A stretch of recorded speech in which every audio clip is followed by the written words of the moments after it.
king, I am not a god, I am Hunkpain. What's good YouTube and welcome Tano. In today's video, I will show you how to mod your Kullervo for level 9999 enemies in Warframe. Kullervo is very powerful Warframe, but the fact that he doesn't have shields makes it more subsumable than actual use in the game. Today, we will change that. First, let me show you what he's capable of. Let's go.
Welcome back Tano, I hope you enjoyed the speedrun for Kullervo. If you did, hit the like button and subscribe for more content, and I'm looking forward to reading your feedback in the comment section below. As always, we take beginners friendly approach for Thanos that doesn't know anything about Kullervo or they're trying to get into this Warframe, deciding is it garbage or is it powerful and so on. So after today, maybe you change your mind. Kullervo boasts 75% heavy attack efficiency and 100% heavy attack wind-up speed on all melee weapons. Now you figure already this guy likes melee weapons, and he boosts significantly the fact that gives you the heavy attack efficiency by 75% and 100% heavy attack wind-up speed. So we build it towards a heavy attack weapon. That doesn't mean you have to go with melee weapons. You can go with any weapons you want, but you know, you want to use the passive after all, otherwise use a different Warframe. That's my opinion. Wrathful Advance and what known Kullervo for. Tap. Kullervo charges a heavy attack when teleported to his target and strikes his rage field focus, temporarily increasing his melee critical chance. Now, this is one hell of ability. The reason why this ability is so famous, it's because it is not additive and it's not multiplicative. This is a flat crit add to your current crit. For example, if your weapon have 25% crit and you get 200%, it will become 225%. Makes it really amazing critical chance increase for melee weapons. Now, if you hold, you will teleport to market location, Omen Valorant. So, now this ability doesn't have any augment. Second ability, recompense. Kullervo surrounds himself with daggers. Each dagger that strikes an enemy restores his health, but each dagger that misses an enemy strikes Kullervo, dealing a bit of damage, and when Kullervo has max health, he receives overguard from struck enemies. Now the overguard is really amazing here, but you can't rely on it 100% to survive. Okay, it's awesome, you want to have it all the time, but it's not 100% keeps you alive. That's why you want to help it, for example, with secondary fortifier. You make things up and you'll be fine. Third ability, which makes him a nuke Warframe. Kullervo sends forth a curse that binds enemy. When a cursed enemy takes damage from him, every other cursed enemy also suffer a portion of the damage. Reaches 100% at 200% ability strength. Now, this ability deals true damage, makes it really powerful, but the chaining doesn't work on overguarded enemies, so you have to think about that. Now, Storm of Oku. The Void answers Kullervo invocation with a storm of daggers that rain down upon his enemies. It's a really nice ability, not bad to nuke certain areas, but it's more like for starter gameplay from maybe enemies until level 100, 200, and that's it. That's why we remove this ability to put a subsumable ability from Helmnet instead. And this one has an augment called Wrath of Oku. Storm of Oku augment to Wrathful Advance moves the Storm of Daggers to teleportation location and increase its duration by 6. So you put the 4th ability in, and when you use the 1st ability to teleport from location to location, that will follow you and increase duration by 6 seconds. And now let's talk about how you want to approach Kullervo. First thing, what he has to offer on the table. 1. His passive, heavy attack efficiency and heavy attack wind up speed is top notch, and that's why you want to go with glaive weapons, or you want to go with any weapon that builds for heavy attack to make use of his passive. Otherwise, just go with different Warframe. Second thing, his first ability, Wrathful Advance, yes, it is on the helmet available, you can put it on any Warframe you want, I agree with you, but it's not the same value as Kullervo, that you need to keep in mind, so he had it. Second ability gives him the Overguard, which is nice, not so bad, to keep him alive, but you cannot rely on it 100%. Third ability will actually deal a true damage, and it's like some sort of nuking that scales to level cap. Don't worry about that. Now, fourth ability is useless, that's why we remove it and put a helmet ability. Now, when you're going to choose a helmet ability for Kullervo, you need to know that Kullervo has only health, he doesn't have shield, that means there is no shield gating, alright? So you need to think about a helmet ability either for boosting more his damage, Roar Eclipse, I highly recommend you go for Roar, or you want something to slow down enemies like Gloom, or you want something to terrify enemies and armor strip them, terrify from Necros, or you want something to keep you invisible, which is the Quiver from Ivara. And as always, I say don't just copy build and that's it. I want you to learn how this build is done and all that. That's why I take my time explaining. I don't want to bore you to death, but it is what it is. And now for Kullervo modding, we're gonna go like so. Growing power in the aura. On statue effect with weapon, squad increase personal ability strength by 25%. Now you got that to contribute to Wrathful Advance, critical chance, to the recompense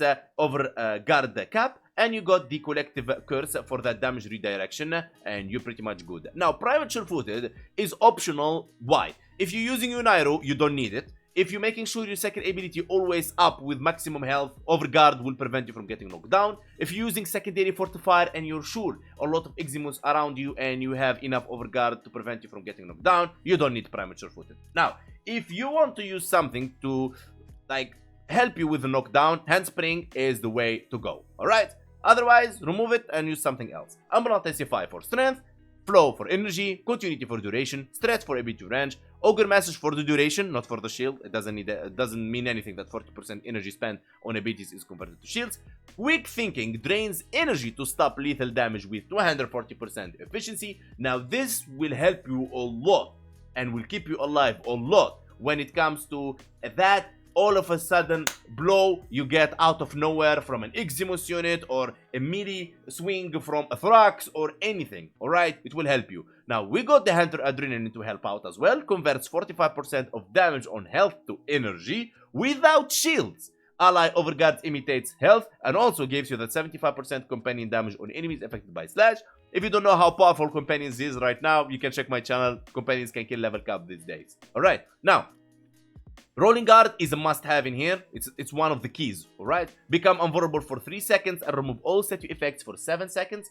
Cooldown. Easy as that. Arcane Fury on critical hit, 60% chance for 180% melee damage. Arcane Energize on energy pickup, 60% energy to replenish, 150 energy to self, and so on. Now, if you don't want like to use the Ogre Message, you can use Equilibrium instead, so you can have all the time energy up for the Quick Thinking to work. Alright? Simple as that. Now for the Archon Shards, you want to run 2 Emerald Archon Shards just if, you're not using any helmet ability to armor strip.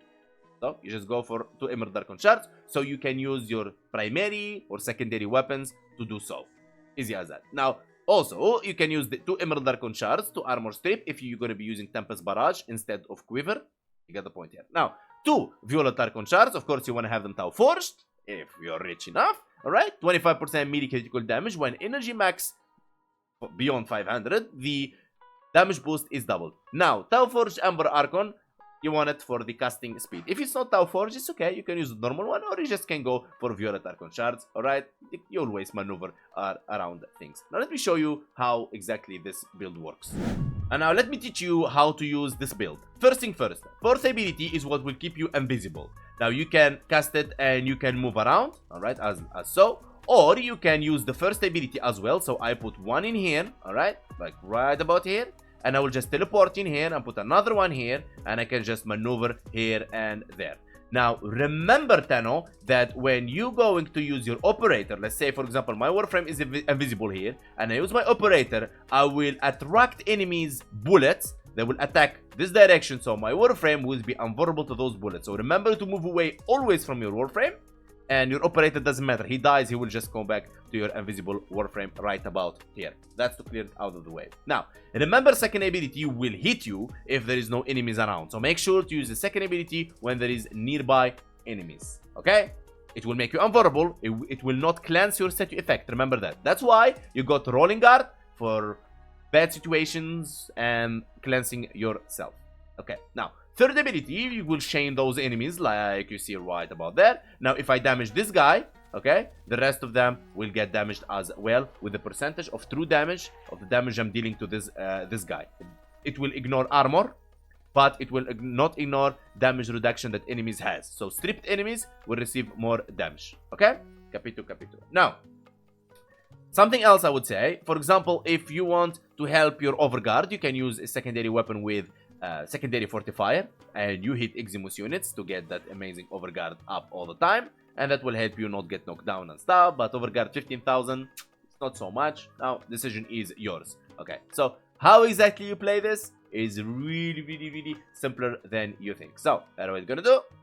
Fourth ability, right about here, using the third ability to chain them in, second ability, and then first ability, and we got our juicy critical chance. And that's pretty much what you'll be doing. That's what I meant when I said you want to have a weapon performing a heavy attack. Now, not only that, we can use, for example, Harmony. So we don't say, oh, this is just about glaive and so on. I don't even know this build for Harmony is about heavy attacks or not, but whatever. So I'm just going to be teleporting like so, and then I'm invisible, right? Third ability, and I'm just going to heavy attack this guy. Boom. And boom. Okay, you get the point here, right? And you want to keep casting your invisibility, or you can use the first ability so you can heavy attack this guy right about so. Okay, now that you need to decide for yourself, is this is the way you want to play or not. That's totally up to you. Now, of course, you can use a melee heavy attack weapons. Okay, and you're just gonna be invisible right here, and you're gonna be jumping and slamming, and the moment you're slamming the floor, all right, you're gonna be invisible back again, and everything else will be dead, so nothing will hit you at all. That's a more of a style you want to play. But make sure if you're going to be using a primary or secondary weapon to make sure they doesn't make sounds or hush them or something like that. And pretty much if you're going to be using primary or secondary, you're not going to be using quiver. And I think you should use a different Warframe, as I believe if you're going to be using Kullervo, use a melee weapon with heavy attacks. And by this time, we reached the end of our video. I really hope it helps you out to build your Kullervo and understand how Kullervo actually functions. Now, let me know in the comments below your feedback. Don't forget to like and subscribe for more content. A lot of videos in the channel, check them out. Don't forget to join our Discord, link in the description. Follow me on Twitch, and see you guys next time.